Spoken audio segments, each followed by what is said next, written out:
Hola, bienvenidos y bienvenidas al ciclo de conferencias Hablemos del Río y al proyecto Ríos Territorios Posibles de la Sugerencia Cultural del Banco de la República. Estas han sido una serie de charlas fabulosas en las cuales he tenido la oportunidad de conocer mentes brillantes. Una de ellas nos acompaña hoy. Estoy fascinada de darle la bienvenida y de saludar a Ignacio Piedradita. Ignacio no solo es escritor, sino que además es geólogo, es una de mis profesiones favoritas. Entonces ahora vamos a conversar de ríos, geología y escritura. No, pues mi chocolate. Bienvenido, Ignacio. Ángela, gracias. Un placer y un honor estar aquí con ustedes y hablar de los ríos, que es uno de mis temas favoritos también. Pues Ignacio, conversemos como quien está tomándose un cafecito. ¿Cómo fue ese inicio tuyo? A ver, tú eres geólogo. ¿De qué universidad? Y luego, ¿qué pasó? Cuéntanos un poquito de ese background tuyo tan interesante. Bueno, yo estudié geología en la Universidad de AFIT en Medellín y luego empecé a, a viajar, pienso yo, hacia la geología. Eso ha sido un viaje, perdón, hacia la literatura. Eso ha sido un viaje del que podemos hablar más a fondo. Y ahí me he mantenido durante muchos años, geología y literatura, así de una manera muy sencilla y con una exploración muy personal. eh, que bueno, luego abordamos eso con detalles si quieres. No, pues es que me encanta. Yo no sé tú cómo lo piensas, pero yo siempre, pues yo como periodista científica, cuando hablo de muchos temas, no sé, Ignacio, pero la geología me aparece naturalmente en todos esos temas. Yo digo que la geología son como, a ver, como los huesos del planeta, como, ¿no? Como todo lo subyacente. Entonces, si uno va a hablar de cómo es el cambio climático, de cómo está hecho un animal, uno eventualmente termina siempre yendo a la geología, ¿no te pasa a ti eso? Sí, claro, mira, a ver, ese es un tema absolutamente hermoso por dos razones. A ver, el primero es que la geología es una ciencia histórica.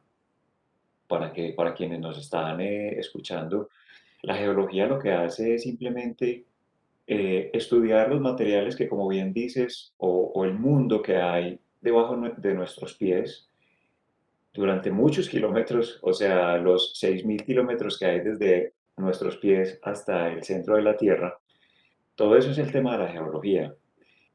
Y si no entendemos eso que nos subyace, es difícil entender, por ejemplo, lo aéreo de una rama que se está moviendo por el viento, porque es que las raíces de ese árbol están en la tierra y de ahí siguen otras cosas y otras que le dan sustento hasta que llegamos a ese punto del núcleo que es el centro de la tierra y desde ahí empiezan todas esas simetrías y todas esas eh, yo pienso que diferentes elementos que depende por donde se les mire, pueden ser químicos, pueden ser imaginarios, etcétera, son los que nos sostienen y nos subyacen. Entonces, eso para mí ya es una fuente de metáforas absolutamente inagotable, que es de lo que se compone la literatura. Entonces, esas dos cosas se van uniendo de una manera que cada vez siento que es como si yo fuera un minero y estuviera cavando y cada vez encuentro vetas nuevas y nuevas y nuevas. Y eso me alegra mucho porque el ser humano en la Tierra se puede encontrar en todos sus momentos. Y a mí personalmente me ha ayudado mucho. Eso también lo podemos ir comentando en la medida en que se va desarrollando la conversación. Todavía pues está un poco atomizada y eso de mi parte, pero ya vas a ver cómo esas cosas nos van uniendo en torno a un todo, pienso yo.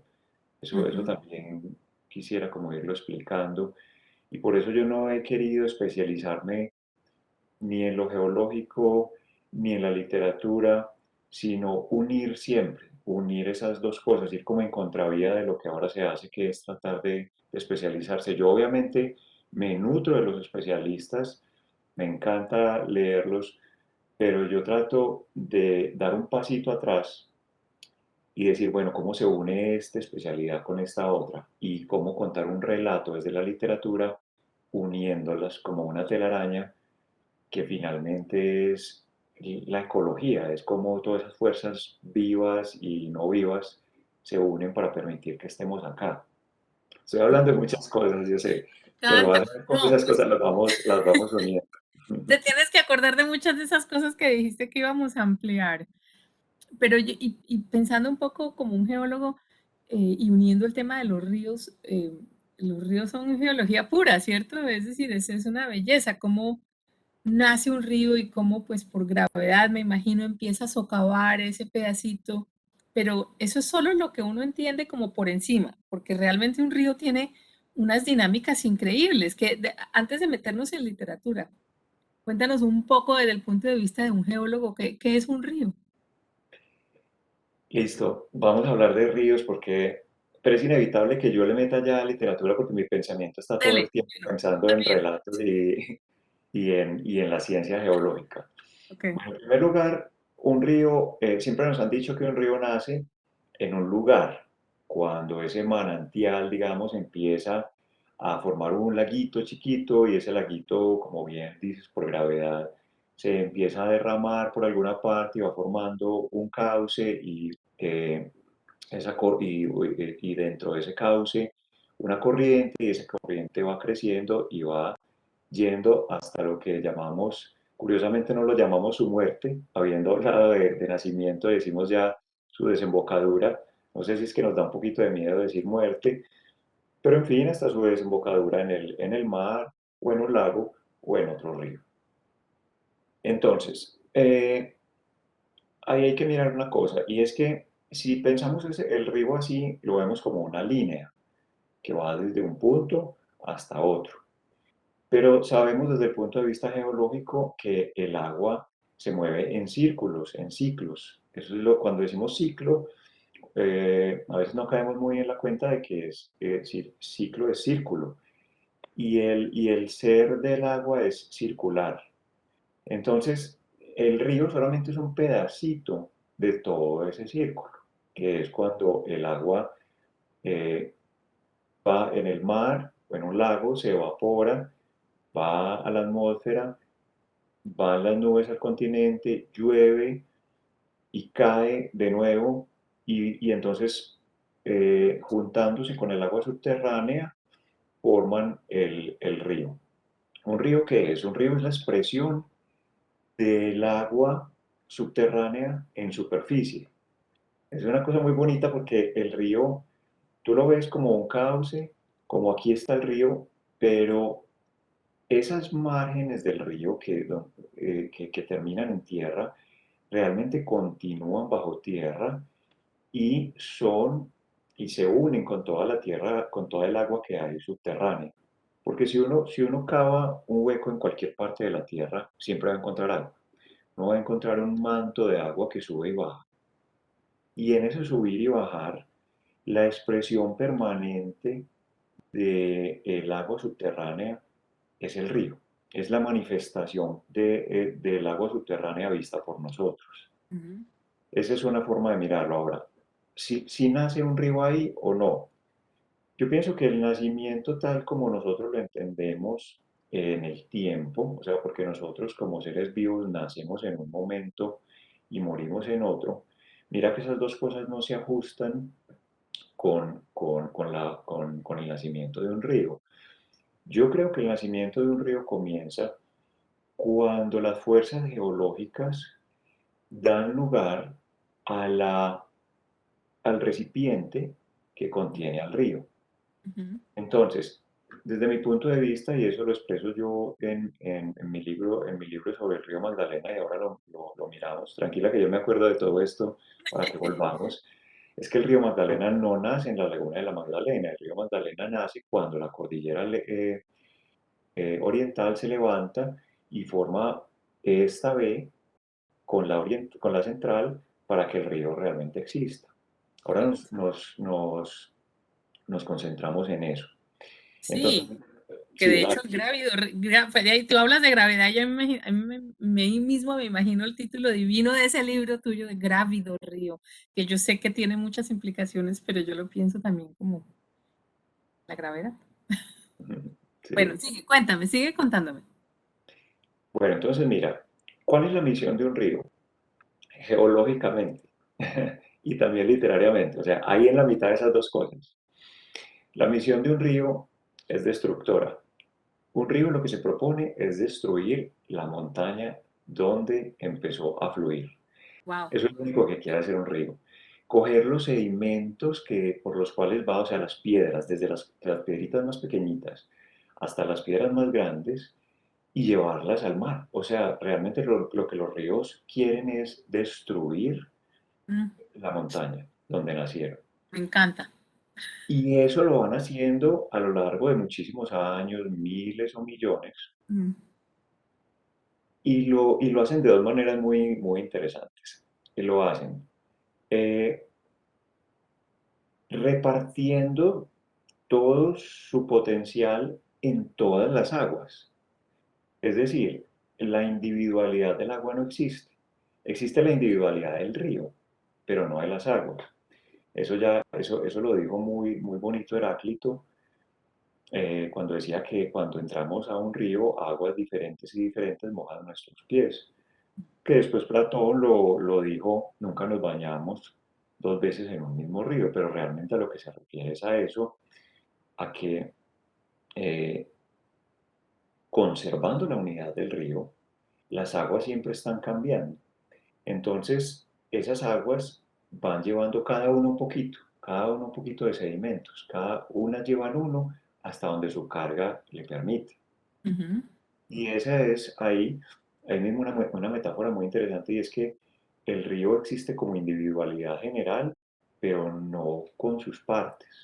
Y eso ujú, nos habla mucho a la humanidad y nos dice, la humanidad es un río, pero cada uno de nosotros no debería tener tanto protagonismo. Lo importante es que como río completo logremos ese cometido de, pues en el caso humano, de hacer un mundo mejor, en fin, pero que en el caso geológico del río es simplemente destruir una montaña y eso también es bello. Y fíjate que el, el, eh, todos los ríos triunfan, todos los ríos tienen éxito. ujú, Y ahí, ¿por qué? Porque los ríos no se esfuerzan y eso es una cosa también muy interesante que nosotros deberíamos mirar en los ríos. Los ríos lo que hacen es, y ahí retomo lo que dices, es entregarse a la gravedad, o sea, entregarse a sus posibilidades, incluso más aún, entregarse a una fuerza mayor que es la que determina sus posibilidades. Eh, Mira que un río nunca se sobrecarga. Eso ujú. Lo dijo Demócrito después, lo dijo, si tú quieres ser feliz, simplemente carga con lo que puedes, y eso es finalmente lo que hace un río, las aguas del río. Ya el río en general, como humanidad, veremos hasta dónde llegamos. Pero entonces, mira esas cosas tan bonitas que se empiezan a mezclar. No, pero estoy fascinada cómo estás metiendo la filosofía con la geología y con el río. Es tal cual, estos pensadores antiguos la tenían clara, de que el río pues no se sobrecarga. Y entonces, literariamente, ¿cómo has llevado tú toda esta telaraña tan linda, este entramado, a las palabras? Pues, porque tú siempre escribiste o qué, o tú estabas pues en tu ciencia, porque la geología es notoriamente una ciencia complicada de términos, es decir, yo que me he metido en muchas de las ciencias y la geología creo que es una de las que más difícil me parece. Entonces, pasar de esta terminología a la parte literaria, a las metáforas, a decir, bueno, yo no voy a hablar necesariamente de la falla geológica tal, sino esto. ¿Cómo fue ese trasegar tuyo? ¿Cómo sigue siendo, me imagino? Listo, buenísimo. Porque mira, yo cuando yo cuando estaba en el colegio, realmente era como muy, muy normal, no leía mucho. Igual crecer pues estar en el colegio en los años 80 en Medellín era un poquito rudo, digamos, era como estar por ahí tratando de sobrevivir y había muchas cosas sociales y muy violentas en la ciudad y todo eso. Entonces, no, era una persona realmente más bien normal. Y resulta que yo estaba, digamos, cuando iba a estudiar una carrera, que llegó el momento, ya como al final del colegio, y dije, bueno, ¿yo qué quiero estudiar? Entonces yo estaba como por el lado de filosofía o por el lado de alguna ciencia de la Tierra, porque yo había conocido a uno de mis compañeros del colegio, eh, su papá era geólogo, un geólogo muy importante que después influyó mucho en mí. Enseguida lo retomo, que se llama Michel Armelin, se llamaba, ya murió. Es un sabio de origen francés que había vivido pues aquí casi toda su vida. Y resulta que cuando yo, adolescente, fui a la casa de este amigo, me di cuenta de que las piedras, pongámosle ese nombre, ya después entendí que había más formas de nombrarla, las piedras en la casa de él estaban por todas partes y había algo muy importante y es que no estaban todas en el suelo, había algunas que estaban en el suelo, pero otras estaban en las mesas, otras estaban en las salientes de las ventanas y se iban elevando como a otros niveles. Y había una cosa muy bonita y es que rumbo al estudio de él, que estaba atestado de libros, también estaban las piedras cumpliendo varias funciones. Por ejemplo, estaban como hachuelas, o por ejemplo también estaban cuñando una puerta, o sea, tenían todos los usos. Y yo empecé a pensar que a esas piedras lo que hacían era un tránsito temporal, digamos, como a ese lugar de sabiduría donde él estaba, y que tanto las piedras como los libros tenían algo en común que yo en ese momento no entendía. Entonces, cuando ya yo dije, bueno, voy a estudiar algo, miré como el pensum de filosofía, y yo dije, esto está muy bueno, pero yo con esto voy a estar todo el tiempo metido en una biblioteca. Mientras que si estudio la geología, voy a hacer lo mismo, pero recorriendo por ahí y paseando, que es algo que a mí me gustaba mucho, estar al aire libre y era pues normal en ese momento. Entonces yo estudié la geología, pero al mismo tiempo empecé a leer. Empecé las dos cosas al tiempo, a leer literatura. Yo no sabía que también se podía escribir sobre geología, pero eso no está en nuestra tradición hispanoamericana. Y como yo no conocía pues nada de la tradición anglosajona y eso, pues empecé a leer literatura y geología simplemente como compensación, porque cuando yo estudiaba la geología me daba cuenta que me faltaba algo y ese algo me lo entregaba la literatura. Entonces las dos cosas iban como por su lado. Cuando sentía que la geología se me volvía muy árida, entonces leía. Y si ya tenía mucha historia de amor, entonces me iba para la geología. Entonces esas dos cosas siempre estaban ahí. Y ya empezó a pasar el tiempo, este maestro era un gran lector, entonces yo me iba para su oficina, después me lo encontraba y hablábamos de literatura, entonces yo iba y me leía, digamos, los clásicos franceses para poder como conversar con él. Tú sabes que uno en ese momento está siempre como queriendo ser el maestro, viendo a ver cómo logra descrestarlo o mostrarle que uno sabe más, en fin, cualquier cosa. Entonces iba y leía los clásicos y volvía y hablaba con él y después me lo encontraba en un concierto de música clásica. Entonces se volvió para mí como ese sabio, ese Humboldt, para mí era un Humboldt ahí a la mano. Y entonces me di cuenta de que uno sí podía tener varios intereses. Él no los mezclaba, pero yo empecé a mezclarlos con el tiempo, esas dos cosas. Lo que yo primero escribía eran cosas que no tenían nada que ver con la geología y eran mi escape de la ciencia, de tener que estar leyendo un libro en inglés con muchos datos y muchas cosas. Pero después el escape se convirtió, el escape del mundo real, que después se me vino encima y es que voy a hacer o un doctorado en geología o qué voy a hacer, porque yo pues hubiera seguido es por ahí por la parte académica. Entonces dije, no, yo voy a empezar a escapar juntando estas dos cosas. Y eso fue más o menos por ahí va la cosa. Claro. Cuéntame a ver cómo va, cómo voy, o si quieres que te amplíe algo. Yo estoy feliz, no, yo sigo aquí con una serie de preguntas, pero es que ahora que te oigo, el papá de tu amigo, yo creo que sería mi mejor amigo también, porque yo no sé, si tú miras aquí atrás, yo no alcanza a ver, pero yo tengo piedras también en todos lados, en las bibliotecas, bichos, animales raros, pepas, semillas, pero las piedras y las rocas, siempre que viajo colecciono y colección de arena, porque a mí me habla a mí me fascinan las contexturas, los colores, pero también la simbología de lo que yo personalmente recogí cuando fui al desierto no sé qué, ¿no? Entonces es como esa vinculación de la geología y un poco de la misma forma que tú, también comencé a escribir con estas cuestiones de ciencia detrás, es decir, lo mío va a, a muchas de las ciencias, pero la geología y las ciencias de la Tierra, como digo, es como la base, entonces entiendo perfectamente cómo fue ese cambio, ese viaje tuyo y me fascina, es un poquito como almas gemelas, pero pensando ya un poco más, bueno, ya tú salta y me dices lo que quieras, pero quería también que habláramos pues de tu obra, es decir, a ver, tengo aquí a Grávido Río y yo no lo he leído, sino lo que tienes en tus páginas en la red y tienes algo genial, que es que tú describes un poco, comparas al río Magdalena con los brazos de una diosa hindú. Yo mismo pensé en la diosa Shiva con todos estos brazos por acá y es tal cual. Entonces, ese tipo de descripciones ¿se te vienen fácil a la cabeza o cómo ese es el resultado de, pues, obviamente tener una cultura no amplia para no poder agarrarse de eso? Pero cuéntanos un poco más sobre Grávido Río, cómo fue esa experiencia tuya viviéndolo y escribiéndolo.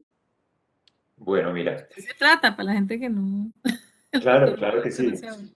Bueno, voy a completar algo con respecto a esa ligazón entre geología y literatura. Eh, el tránsito ha sido muy fácil, porque la geología, siendo una ciencia histórica, Ujú, es un relato. Finalmente, yo pienso que la clave para entender la geología es el factor tiempo.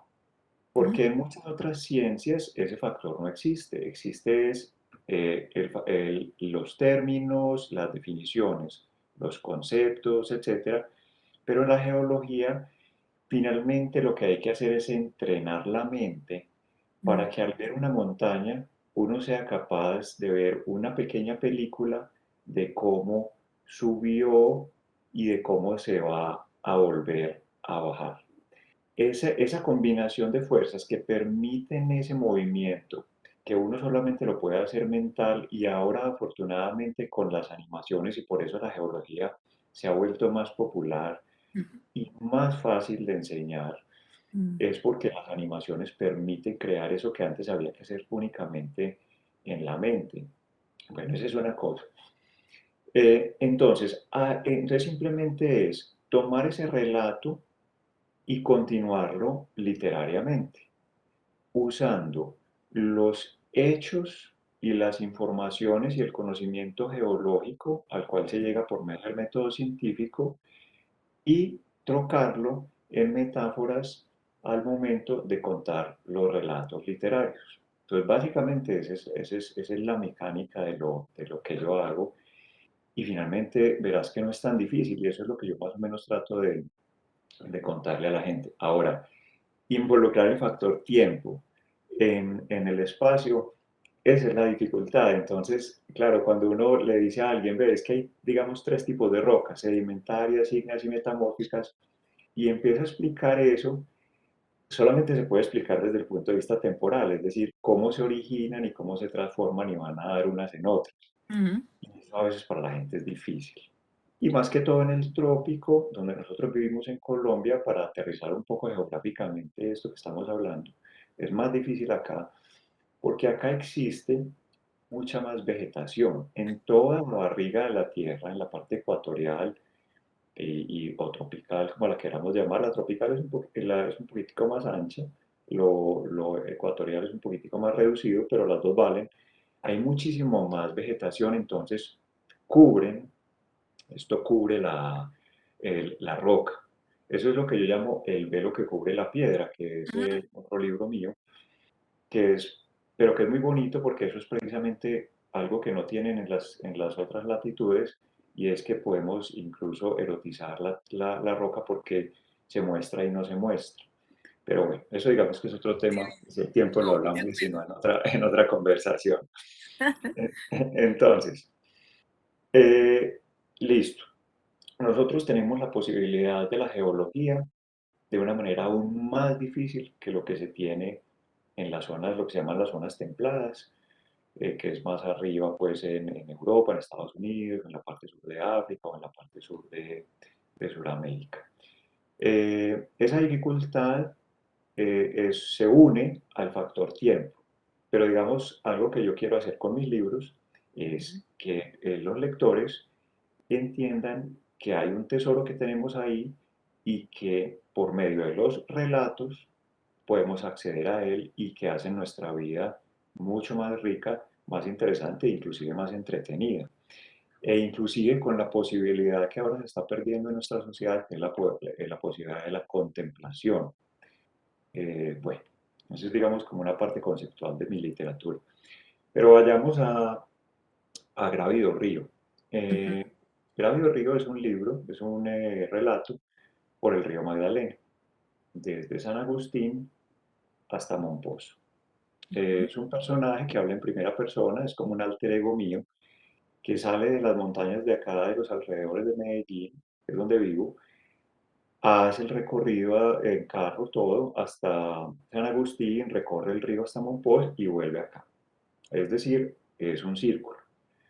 Porque para mí me di cuenta de que si iba a hablar del agua, yo siempre quiero que la forma del círculo esté y no la forma de la línea, que Ujú. es como hablábamos ahorita, que es como nos quieren, pues, o se ha tratado de enseñar que los ríos son una línea, y yo pienso que si la ampliamos a que realmente hacen parte de un círculo, los vamos a entender mucho mejor. Entonces, por eso escogí no hablar del río tal cual, irme al nacimiento, ir a la desembocadura y hacer todo como una línea, sino hacer más bien un círculo desde mi casa para construir algo muy importante literariamente que se llama el punto de vista. Porque sin punto de vista, un viaje queda como flotando en la nada. Entonces, ahí puedo cumplir dos cosas y es, desde el punto de vista geológico, mostrar y empezar a hacer énfasis desde ya que siempre que hablemos de agua estamos hablando de ciclos Ujú. que nos vuelven para bien o para mal y que también el punto de vista en un relato es supremamente importante porque es desde acá, desde donde yo miro. Entonces, resulta que cuando uno va por la carretera y llega al municipio de El Banco, Ujú. en el departamento de Magdalena, se da cuenta de dos cosas. La primera, muy triste, y la segunda, muy bonita. La triste es que el pequeño muelle donde las personas se embarcan para ir, ya sea por el brazo de Mompox o por el brazo de Loba, bueno, aquí explico algo. Es que cuando el río Magdalena llega ahí al banco, Ujú. el río se abre en muchos brazos, y eso es lo que tú estabas comentando, que yo tengo pues ahí en mi libro y en mis redes, que es un pedacito del libro, y es que en ese momento el río es como una divinidad hindú, como esta que tú dices, Shiva, que tiene un montón de brazos y de manos que apuntan en diferentes direcciones. Y pues fue algo como intuitivo. Cuando yo llegué allá y pues habiendo visto los mapas y todo, yo dije, esto es impresionante, porque es que aquí el río ya deja de ser una unidad y se reparte cuando llega a ese punto. ¿Por qué en ese punto? Pues primero porque ya no tienen las cordilleras que le van marcando el paso. Entonces las cordilleras caen, bajan, se abre la planicie y en la planicie yo digo, pues me lo imagino, y es que el río intuye que que va a llegar al mar. Y entonces dice como que se entrega y forma un delta. Solo que ese no es el mar todavía. Entonces el río después tiene que hacer otras cosas y recogerse más adelante, pero enseguida hablamos de eso. Entonces, son muchos brazos en los cuales el río se separa, uno y dos, dos son los más importantes. Al noreste, digamos, o para la derecha, si uno lo mira de frente, Ujú. es el brazo de Mompox, y ese es el que va a pasar por Mompox. Y hacia la izquierda, o hacia el oeste, es el brazo del Loa. Ese brazo es el que va a recoger las aguas del Cauca y después se va a unir con el de Mompox más adelante en Magangué. Entonces eso es como una especie de delta interior. Eso pasa en muchos ríos del mundo. En el Okavango, por ejemplo, pasa también en el Nilo, cuando pasa por ahí por Jartum, y después de Jartum, en fin, de una manera muy bonita porque ellos como que intuyen el mar y yo pienso que uno en la vida también hay momentos en los cuales uno intuye la muerte. Y cuando se incluye la muerte, uno tiene que hacer disgregarse para volverse a reunir más adelante. Y eso yo pienso que es lo que hacen los ríos y nos enseñan en ese momento. La parte triste es que ese puertecito donde la gente se embarca para los pueblitos de Loa o por los pueblitos de Monpós, pues está totalmente descuidado. Es difícil llegar porque está en una parte, digamos, de arrabales, de casas de muchas dificultades, ¿cierto? Y incluso cuando está lloviendo es casi imposible llegar allá. Bueno, pero entonces uno pasa por estas casas, ve toda esa pobreza, los niños jugando ahí entre la basura, esos paisajes que a veces a uno le dan tan duro. Esa es la parte que me parece triste, que yo pienso que ahí debería haber un malecón hermoso, donde se dijera la historia, donde uno pudiera leer cosas, donde llevaran los turistas, donde la gente que todavía lo usa se sintiera orgullosa de ese lugar. Pero bueno, eso es nuestra Colombia, ¿cierto? Y lo bonito pues es todo esto otro que te estoy contando. Ahí hay historias las que tú quieras. Resulta que, o sea, ese río Magdalena, esos dos canales, esos dos brazos, el Monpós es el río, es el predecible, el brazo predecible. Yo digo que es el Mr. Hyde de, Ajá. de, de Jekyll y Mr. Hyde del libro de Stevenson, porque es predecible, es sereno, es tranquilo. En cambio, el Loba es el Jekyll, el Dr. Jekyll, porque es absolutamente violento con una cantidad de agua, tanto que en el siglo XIX los ríos pasaban por el Monpós porque por allá estaba el comercio de Monpós y todo, pero se empezaban a quedar encallados porque es que el Monpós casi no tiene agua y se está secando desde hace cientos de años. Y el Loba, al contrario, se presentaba como una vía muy buena para navegar. Entonces los barcos se pasaron de Monpós al final del siglo XIX para el Loba Ujú. y dejaron a Monpós ya como una reliquia. O sea, es que realmente Monpós es una reliquia desde hace mucho rato. Eh, eh, y realmente el brazo fuerte para la navegación en los últimos 150 años lo tuvo, es Loba. Ujú. Entonces, mira, hay cantidades de historias ahí absolutamente hermosas y que uno puede seguir y seguir y seguir y hablar, contar eso con los navíos y por dónde se iban los unos, los otros. Y cuando uno lee las crónicas de los viajeros, uno dice, ah, este iba por Monpós, este iba por Loba.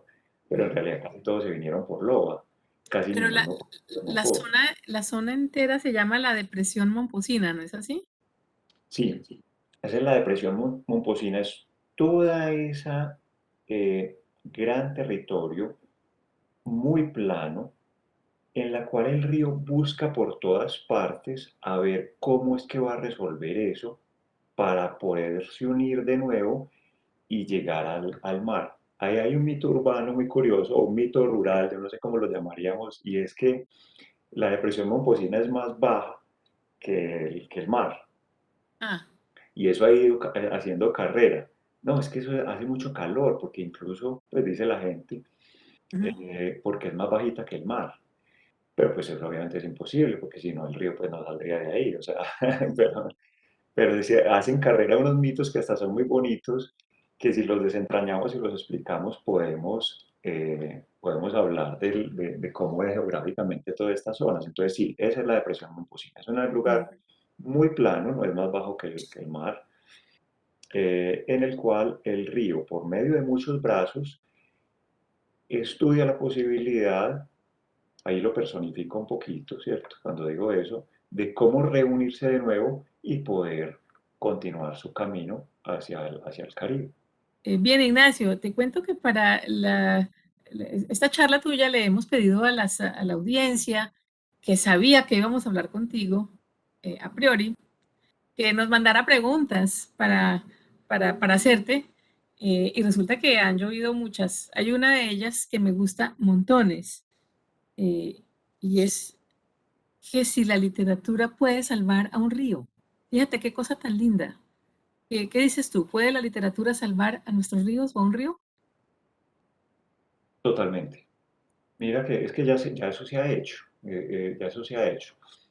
Ríos, por ejemplo, como el Escamandro en la literatura griega, cualquiera de estos ríos que son míticos en la literatura griega, quedaron salvados para siempre. Entonces, nosotros podemos hacer lo mismo con nuestros ríos, y es a través de los relatos, y ahí es donde la literatura cobra su gran importancia. Ujú. Porque cada vez sabemos más de los ríos en general en el mundo y pues en Colombia, digamos, a nuestro ritmo, con nuestro el desarrollo que tenemos, pues medio, digamos, ahí vamos científicamente estudiándolo y desde el punto de vista sociológico y todo, y vamos acopiando una información y un conocimiento. La literatura tiene que venir a componer un relato con todo eso. Y eso es algo que tenemos que hacer nosotros en Colombia y también a nivel global, o sea, como humanidad. Porque si nosotros como humanidad no creamos relatos con toda la información científica que tenemos, no vamos a ser capaces de que todas las cifras que ahora conocemos de cambio climático, etcétera, entren al corazón. Usemos esa imagen. Porque no somos capaces de albergarla toda en la cabeza. Nosotros pensamos más en relatos que en cifras. Entonces, uno mismo, o sea, yo mismo vuelvo y miro las cifras, los grados que ha cambiado y se me olvidan.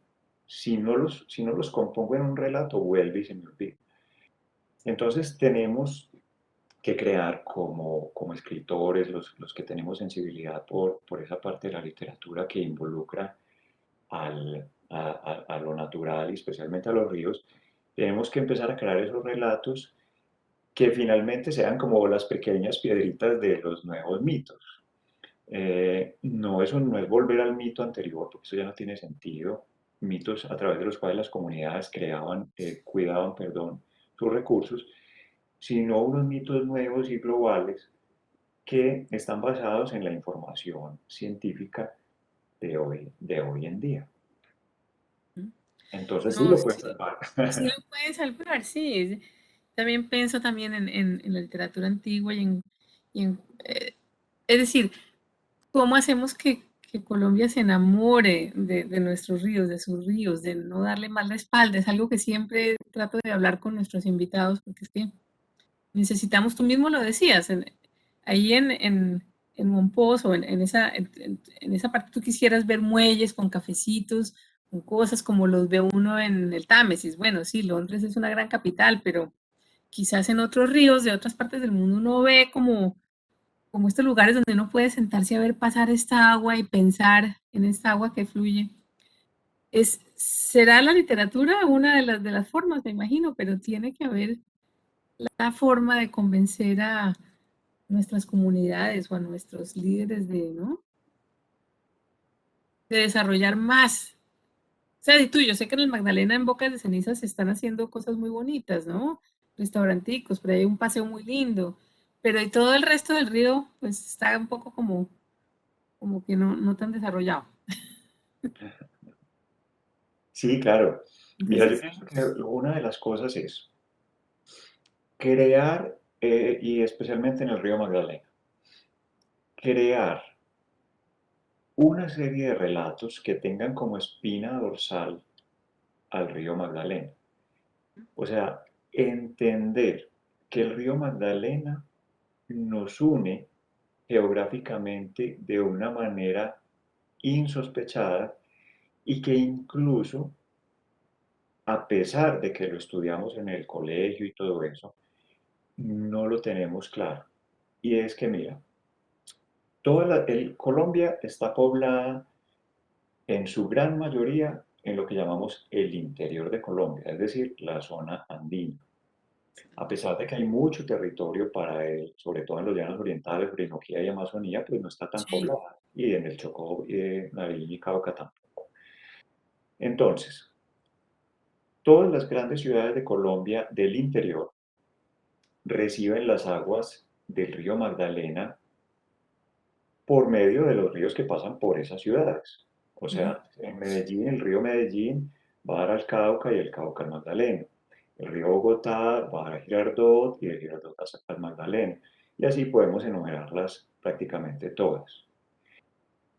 Cuando el río se une de nuevo ahí en Magangué, luego va como un solo tronco y vuelve y se separa.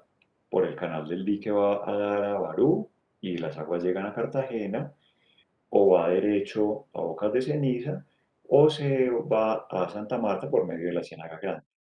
O sea que mira qué interesante que la espina dorsal de Colombia es un río. Y es desde el punto de vista geográfico, porque muchas veces se argumenta eso desde otros puntos de vista, que porque es nuestra historia, que porque por acá se une, sí, pero eso lo permite la geografía. Y sobre todo el hecho de que cualquier cosa que le hagamos al río tiene repercusión en las otras ciudades de Colombia, e incluso en nosotros mismos. Yo he mencionado en algunas ocasiones un ejemplo que es un poquito grosero, digamos, pero es que si tú hacías un inodoro en Bogotá, y das el tiempo suficiente para que el contenido de ese inodoro haga todo su tránsito y luego vuelas a tus vacaciones en Cartagena, pues te estás bañando en eso mismo que vaciaste ahí. Entonces, sé que eso no suena pues muy bonito, pero realmente es importante saberlo. Sí, porque eso es importante saberlo. O sea, nosotros estamos en continuo contacto con el río Magdalena. Ese es nuestro eje geográfico y sobre esa geografía se va montando la historia, la sociología, e incluso la historia de la violencia, etcétera.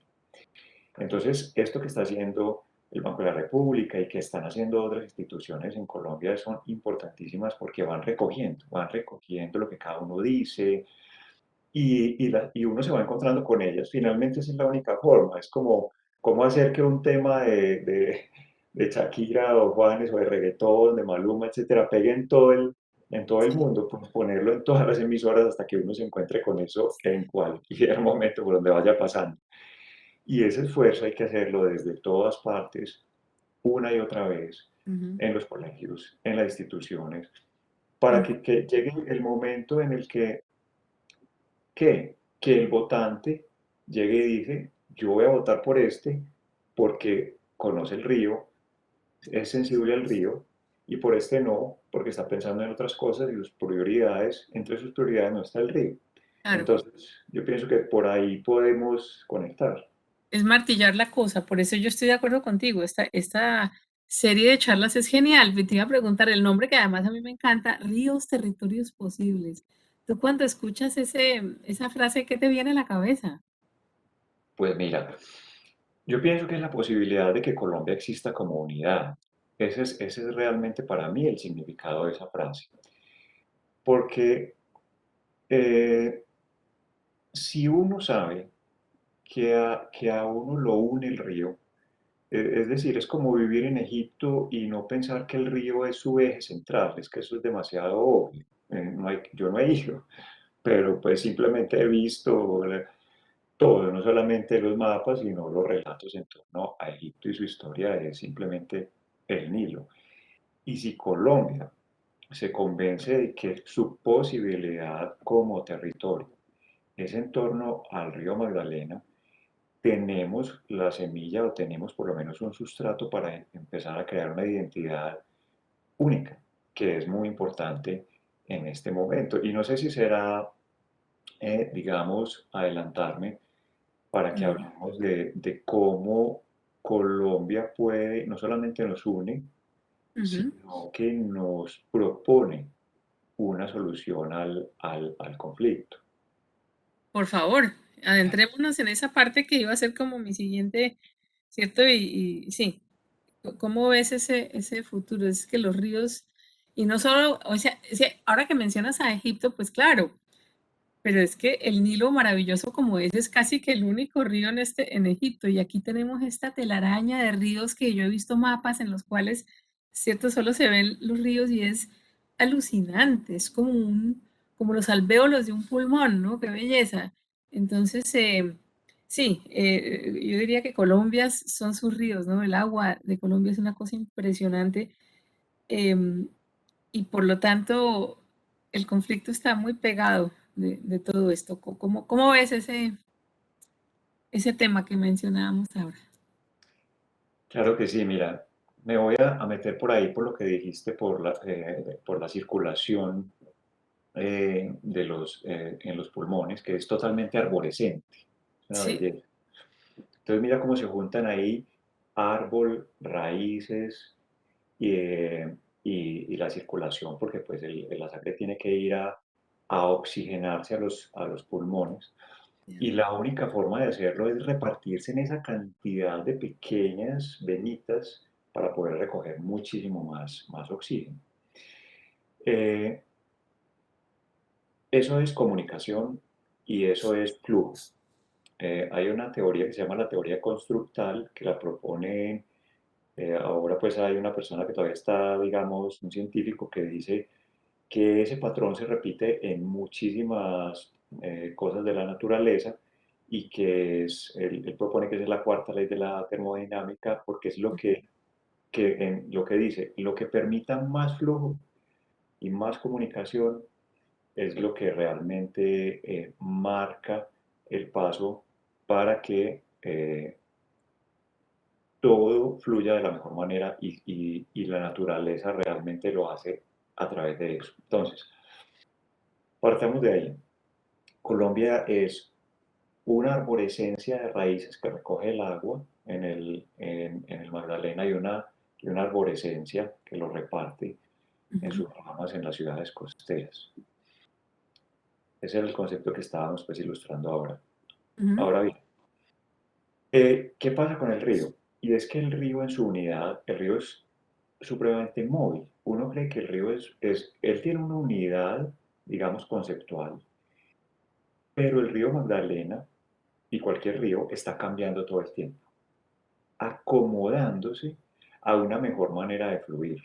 Mm, Si uno recorre el Magdalena y no tiene que recorrérselo todo, y esto lo digo mucho, uno no tiene que ser el gran viajero para ir al Magdalena, uno simplemente puede pasar por ahí en el carro, parar, coger una barquita, contratar a alguien y subir unos poquitos kilómetros y bajarlo, y ya hizo suficiente.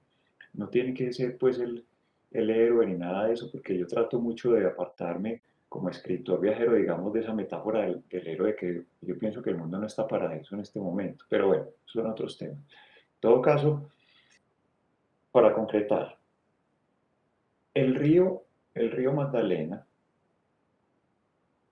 después de crecientes grandes y en ciertos momentos, cambia su curso. Cuando uno lo navega, uno se da cuenta que hay unas islas grandes en la mitad o que los canoeros se meten por un bracito y después salen más adelante por otro, porque eso va cambiando todo el tiempo.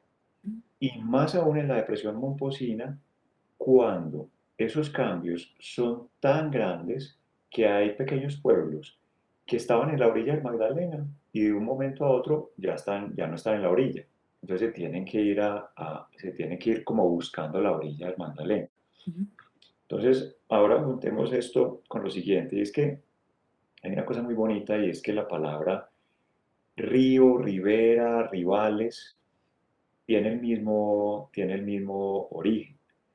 Eso es una imagen de que yo estoy aquí en una orilla y el otro está en la otra y somos rivales porque estamos en riberas diferentes. Genial. Pero cuando ese cauce cambia después de una gran creciente, después de algunos años, resulta que los que éramos rivales, estábamos en orillas opuestas, estamos en un momento dado en la misma orilla. Ya no, ya no. Entonces tenemos que aprender a vivir en esa misma orilla. Y eso es lo que tiene que hacer Colombia, o sea, entender que nosotros tenemos que vivir ahí. O sea, la oposición es importante, siempre las cosas contrapuestas, y en todo ese mundo de la política y los medios nos tratan de decir que pues es bueno que haya blanco y que haya negro, es cierto, pero también aprender a vivir en una serie de matices cuando estamos en una misma orilla, que es finalmente lo que Colombia está abocado después de todo este proceso de violencia y de proceso de paz, es aprender a vivir todos en esa misma orilla y a ser parte de lo mismo. Que el río va a seguir siendo barrera también porque siempre va a haber unos que pensamos de una manera y otros de otra, Ujú. pues que exista como barrera y que sigamos siendo rivales, pero sepamos que en cualquier momento, y más en el momento que estamos viviendo, tenemos que aprender a vivir en una misma orilla. Increíble, eso me fascina, me abre, wow. Es obvio, pero no todo el mundo lo piensa. Esa es la famosa, la verdad de los ríos, que tú tienes un libro que se llama así, ¿cierto? Que no lo he leído aún, pero me imagino que a eso te refieres. Sí, mira, lo que pasa es que yo escribí Grávido Río Ajá. y a raíz de ese libro, de la Comisión de la Verdad, me invitaron a escribir un ensayo Ah, mm, que tuviera que ver con el Magdalena y el conflicto. Yo incluso en un primer momento dije, yo creo que yo no soy para eso, mm, porque, porque yo pensaba, pues erróneamente, que hablar del río Magdalena en términos políticos o sociales únicamente y en ese tema, pues, de conflicto y todo, era pues hablar del río como cementerio y hay muchos periodistas que hablan de eso. Entonces yo dije, no, pues eso no que lo haga un periodista que habla de esas cosas. Entonces me tomé unos días para responder a ver si qué pasaba en mí, o sea, realmente si yo sí estaba equivocado, si sí tenía razón o no. Y yo dije, no, es que yo sí tengo cosas que decir y no solamente, mejor dicho, yo no, el río sí tiene cosas que decir y yo puedo escucharlo y pasar eso a palabras y contárselo, digamos, y contarlo en este ámbito. mm, Entonces, estas reflexiones que acabo de hacer fueron gracias a ese pequeño libro, que es un ensayito que publicó a principios del año pasado la Comisión de la Verdad con la revista Arcadia y el Banco de la República. sí. Y está por ahí y está en la página web de la Comisión de la Verdad. Sí, eso es lo que yo creo que es la verdad de los ríos, especialmente pues aplicado a Colombia. Qué fuerte, qué profundo y qué bonito. Eso desde que estamos todos en un momento dado en la misma orilla es tal cual, tal cual. O sea, tanto que nos tiene que enseñar la naturaleza. Bueno, pero también ahora me pongo a pensar en otra cosa o sea, porque tú ilustras con palabras, pero tus libros también son ilustrados. ¿Quién los ilustra o cómo funciona eso? Bueno, mira, el único libro que hasta ahora digamos que ha salido con Ilustrado. fotografías es Ok, Grávido Río, que ya. es el más reciente. La verdad de los ríos tiene una ilustración muy bonita de Abel Rodríguez, que es un sabio de una comunidad indígena, pero Ujú, digamos en la portada. ujú, Gravio Río está ilustrado con unas 10 12 fotografías del río Magdalena que las ujú. tomé yo mismo. Ok. Pero pues no es que yo sea un gran fotógrafo realmente, sino que es que ahora la tecnología le permite a uno tomar tantas fotos que alguna sale buena. No, y no solo eso, sino que es que a veces la foto perfecta de National Geographic tiene un lugar, pero la foto que uno toma, yo no sé tú, pero yo cuando viajo, cuando hago yo llevo mi teléfono un poco como si fuera una libreta de notas. Entonces el teléfono, sí, la foto no es perfecta, pero me da mucho de lo que yo sentía en ese momento y de lo que yo vi en ese momento que puede ser más valioso que la foto perfecta ¿no? de estudio. Entonces yo Sí, pienso que eso es una y, forma de verlo. y hay una cosa interesante ahí, Ángela, y es que la mirada mía, o sea, dónde pone uno el ojo, Ujú. solamente la podría hacer yo. O sea, si yo, si va un fotógrafo profesional, seguramente va a tomar unas fotos excelentes, Ya. pero la mirada mía como geólogo y escritor es solamente para ciertas cosas. Entonces, por eso las necesito tomar yo. Claro, claro, no, completamente de acuerdo. Listo, te voy a contar cómo trabajo yo mis libros. Eh, y no solamente pues como una forma de aproximarse a mis libros, sino también para que la gente se anime a escribir, porque es que yo creo que mientras más gente escriba, mejor. Mm, Eh, sí. y sobre todo el libro de viaje, que yo incluso quisiera llamarlo más bien ensayo de viaje, tú bien lo has dicho, mis ensayos, porque yo no soy, yo a mí no, digamos, yo no me considero incluso un viajero, pues una persona que esté todo el tiempo de acá para allá y que siempre esté con expediciones y cosas, no. Yo hago unos recorridos, pero que obedecen a unos pensamientos y esos recorridos o me refuerzan o me refutan o me llevan a otras cosas. Entonces mira cómo trabajo yo y te voy a decir las fuentes y las influencias y todo. Ujú, Yo normalmente, a partir de una intuición y de alguna fuerza interior que tengo, hago algunos recorridos. Por ejemplo, el libro del río Magdalena, yo no sabía si lo iba a escribir todo, mucho, si ujú, iba a hacer pequeños artículos, en fin. Yo dije, yo quiero ir al río Magdalena porque de alguna manera el Magdalena, pues no solamente es tan importante para Colombia, sino que había sido un poquito ajeno a mí porque el Cauca es para un antioqueño más cercano. Y ahora hablamos de ríos preferidos. Eh, pues ya me imagino. entonces, entonces yo empecé a hacer una serie de recorridos por el Magdalena que en el libro aparecen unidos. Y esto siempre lo cuento porque es que, digamos, yo no quiero que la gente me vea como "Ay, ese tan osado que fue y recorrió todo eso". No, Ujú, yo generalmente hago muchas veces voy a los lugares, incluso repito, y después los uno literariamente como que estoy viajando o que ese personaje en primera persona está viajando de un lugar a otro. Eso es muy importante que la gente lo entienda para que se forme también como un buen lector. Entonces, eh, digamos, fui a San Agustín, volví a mi casa. Acá. Aunque el personaje de San Agustín sigue para el desierto de la Tatacoa. No, yo después fui a la Tatacoa, aunque algunas veces sí hice de a dos, otras veces de a uno, cantidades de lugares que no aparecen en el libro, porque literariamente no podían aparecer. Ahora cuento otra anécdota de eso. Entonces, yo voy a los lugares, vuelvo a la casa y empiezo a leer. Y empiezo a leer cosas que a veces tienen que ver con ríos y a veces no.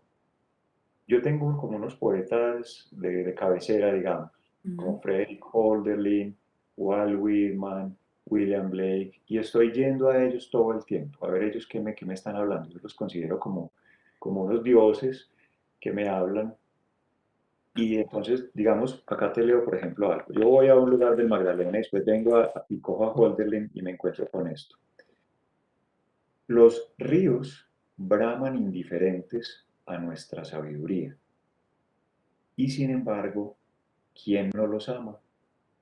Siempre me conmueven cuando oigo decrecer a lo lejos su murmullo, mientras que cediendo a firmes impulsos, siguen presurosos otros caminos que los míos, ese más infalible que nos lleva al mar. Entonces, cuando yo leo una cosa como estas, yo digo, bueno, ¿qué hay ahí con respecto a lo que yo vi? Y ujú, empiezo a escribir cosas, reflexiones. Acá digo, a veces le pongo relato, entonces acá me acerqué al río, miré qué escuché yo en ese momento, un murmullo, pues un grito o un murmullo o una conversación. ujú, Entonces empiezo a ver si lo mío es como lo que Hölderlin escuchó en sus propios ríos allá en Europa o si es distinto.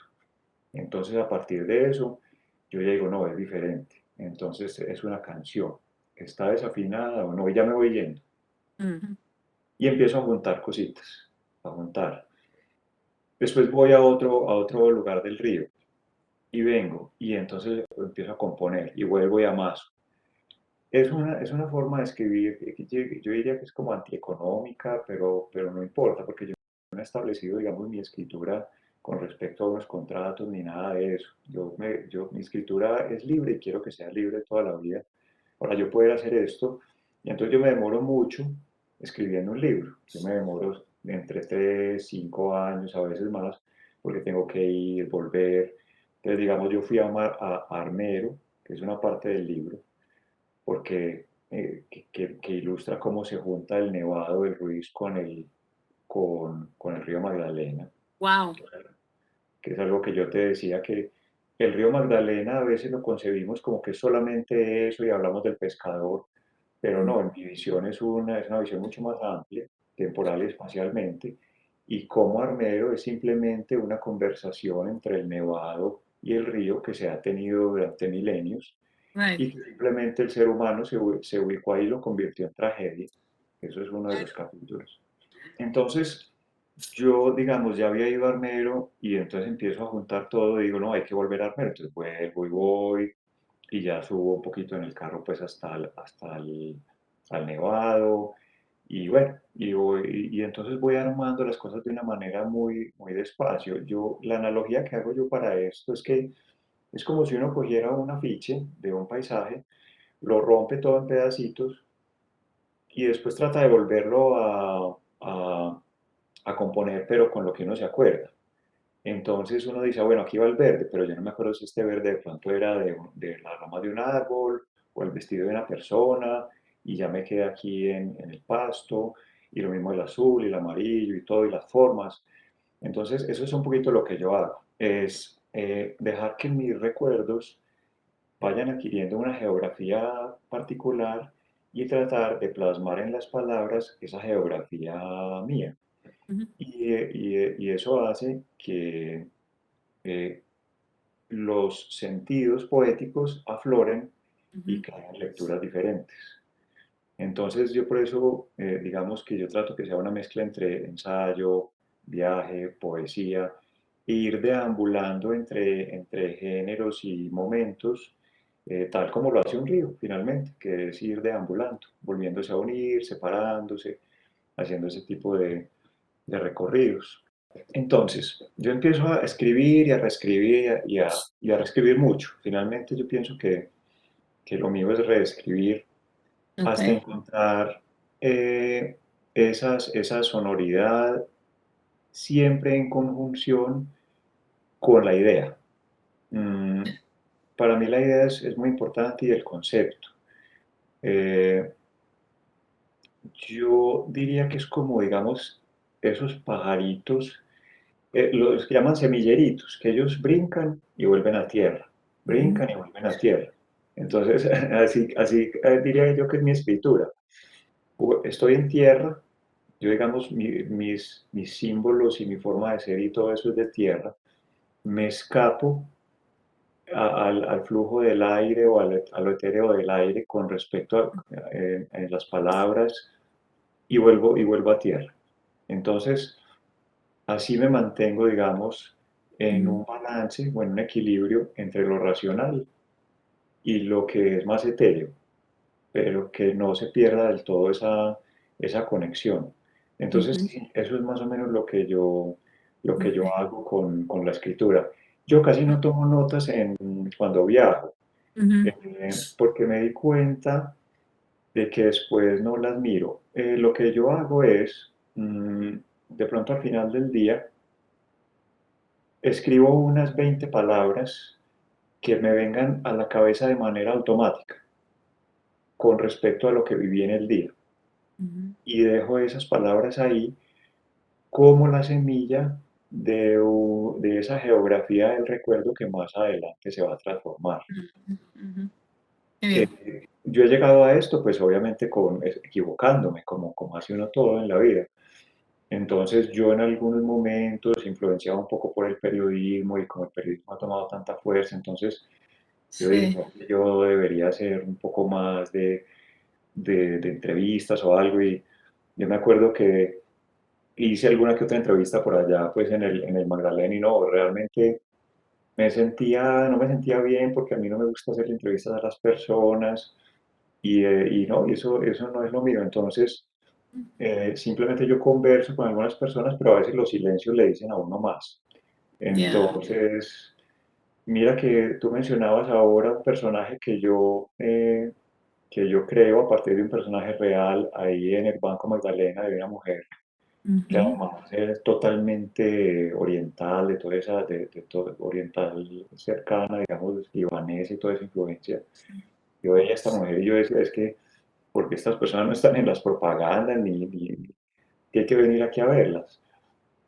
Están escondidas en Colombia, pero ¿y yo qué le voy a hacer a preguntar a esta persona? Es que ya simplemente con verla, con verla tengo. Claro, La sinuosidad de sus canas era la sinuosidad de, no solamente del río en grande, que ahí se separa en brazos como hablábamos, sino que en la orilla se forman pequeños surcos de la turbulencia y dibujaban lo que yo estaba viendo ahí con una sonoridad, lo estaba viendo en el pelo de ella. en el Entonces, pelo.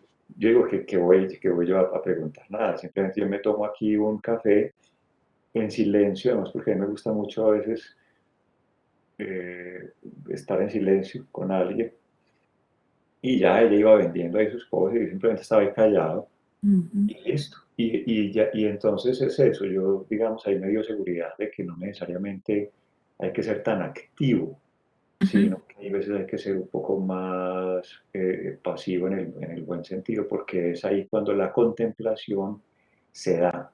La Claro, contemplación ocurre en la pasividad, ocurre cuando uno se dispone para que la naturaleza llegue a uno.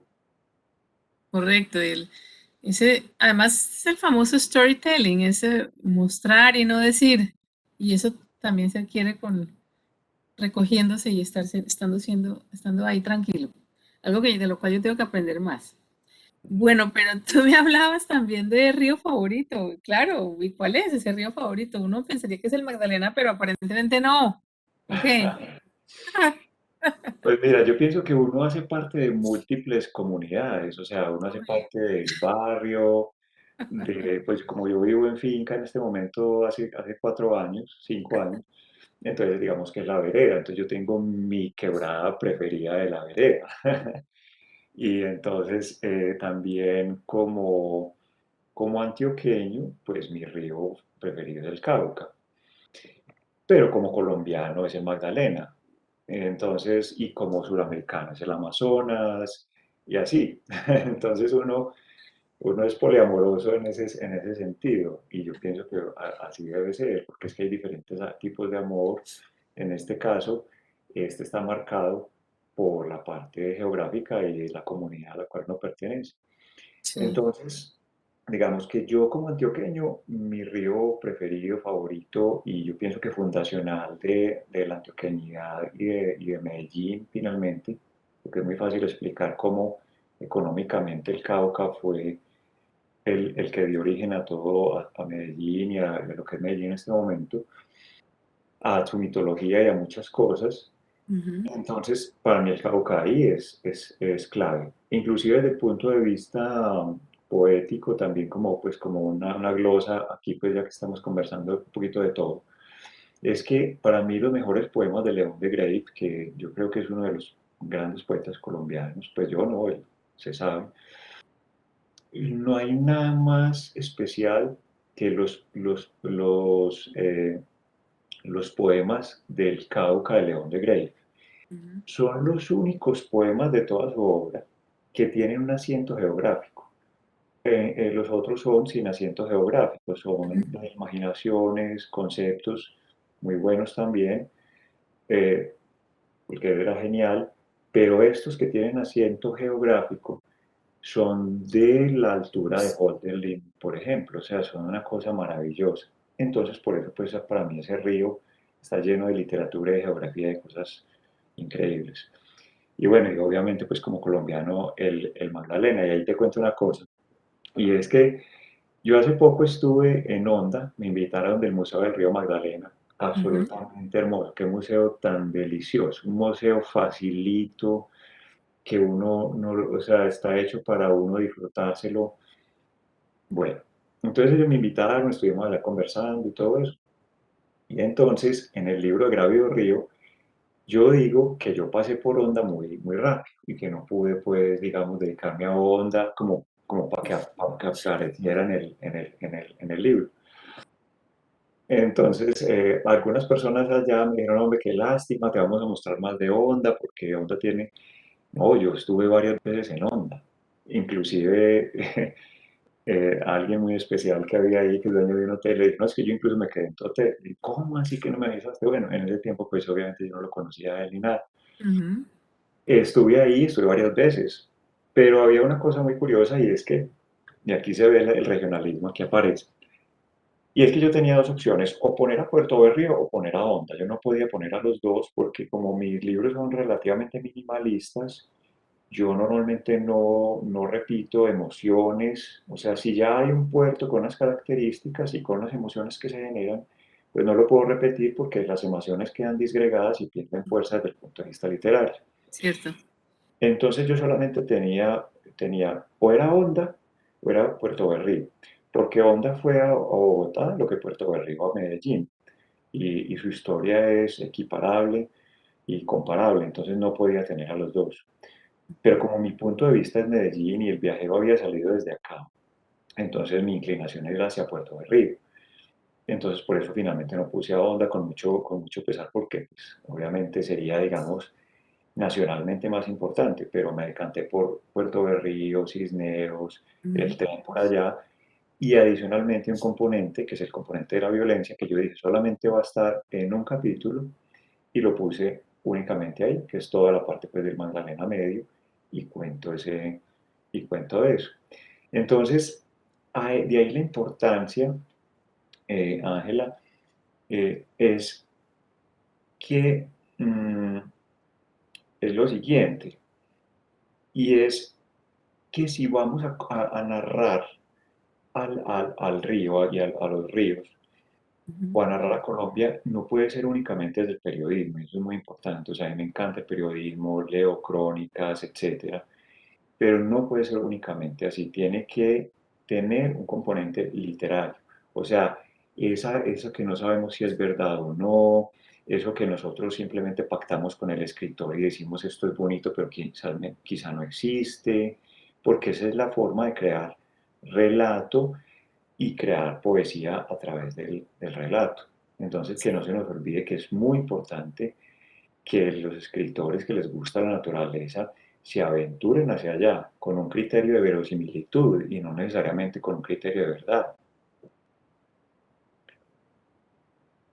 Mira, te voy a contar algo que a mí me parece muy importante, y es como, ya hablamos de hay una verdad de los ríos general para toda la humanidad, y es algo que a mí particularmente en mi vida me ha servido mucho, y creo que a todas las personas del tiempo en que vivimos, que es un tiempo de la explotación, de la autoexplotación, de tratar de ser exitosos, de que siempre estamos como debiendo, de que debemos esforzarnos más. Los ríos vienen a hablarnos de una manera que es supremamente tranquilizadora. Y voy a leer un pedacito de Grávido Río donde cuento eso y lo podemos ampliar. Y dice, en su camino, el agua de un torrente, o sea, de un río, se trae consigo pedacitos de suelo y de rocas de las montañas, que en conjunto van en procesión rumbo al océano. Sin embargo, un río nunca se sobrecarga. Lo que no puede llevar lo deja en el camino.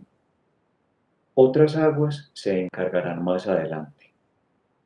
En esto los ríos parecen estar de acuerdo con unas bellas palabras de Demócrito, otro de los primeros filósofos, que dicen, entre comillas, preciso es que quien quiera tener buen ánimo no sea activo en demasía, ni privada ni públicamente, ni que emprenda acciones superiores a su capacidad natural.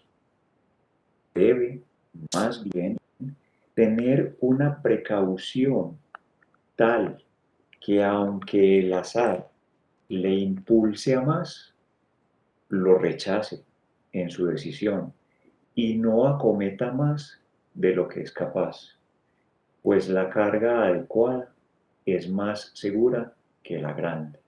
Cierra comillas. En esto los ríos nos dan una lección absolutamente valiosa para el tiempo que estamos viviendo. No se trata de buscar el éxito como quien sube a una montaña y a ver quién llega a la cima y otros se quedan en la mitad, porque eso nos da un 1% de personas exitosas y un 97, 99% de fracasados. Mientras que el río nunca fracasa. Todos los ríos, siguiendo esa filosofía bellamente expresada por Demócrito, son exitosos. Y yo pienso que para eso estamos acá, simplemente para ser exitosos de una manera tranquila y en nuestras capacidades. Y esa es la gran metáfora de los ríos que tienen para decirnos a la vida actual que estamos en este momento viviendo, que vamos, yo creo que a aniquilarnos por medio de la depresión, de la frustración y finalmente de la autoaniquilación como especie cuando acabemos con los ríos. Uf, qué cosa tan hermosa. Y me hace pensar también en los jóvenes, ¿cierto? Y en la tiranía del clic, eh, en Internet, en las redes sociales, que se ven exitosos en la medida en que más, obtienen más me gustan. Ellos también tienen que aprender de los ríos. Exactamente, así es. Muy bien. Eh, pues entonces, no, pues Ignacio, ¿con qué con qué quieres que nos vayamos pensando, sintiendo? ¿Con qué estado de ánimo nos quieres despedir de esta conversación tan maravillosa que hemos tenido hoy? Bueno, yo pienso que hay una cosa que me gustaría eh, decir, y es que en las noticias todo el tiempo estamos escuchando la naturaleza como un agente malo, como el que sepulta un pueblo, el que cae sobre una casa y entonces da muerte a unas personas, el que daña las carreteras, o la lluvia, por ejemplo, que crea inundaciones y hace sufrir la gente. Yo pienso que por ahí vamos por mal camino. Yo pienso que lo que debemos hacer es escuchar a la naturaleza, entender la voz, su canción, lo que ella nos está diciendo y vivir con ella en armonía. Tranquilos, para eso no nos tenemos que volver hippies, ni dejar de hacer cosas chéveres que nos gustan, artificiales, pero empezar a tener una relación con la naturaleza de una manera, yo pienso que más humilde, no basada en nosotros, sino basada en ella. O sea, es que nosotros somos parte de ella. Ella no vino a servirnos a nosotros, nosotros a ella. Y realmente uno puede vivir así de una manera mucho más, sobre todo más animada y más positiva. Y en disposición para ver ella qué nos va diciendo en el día a día.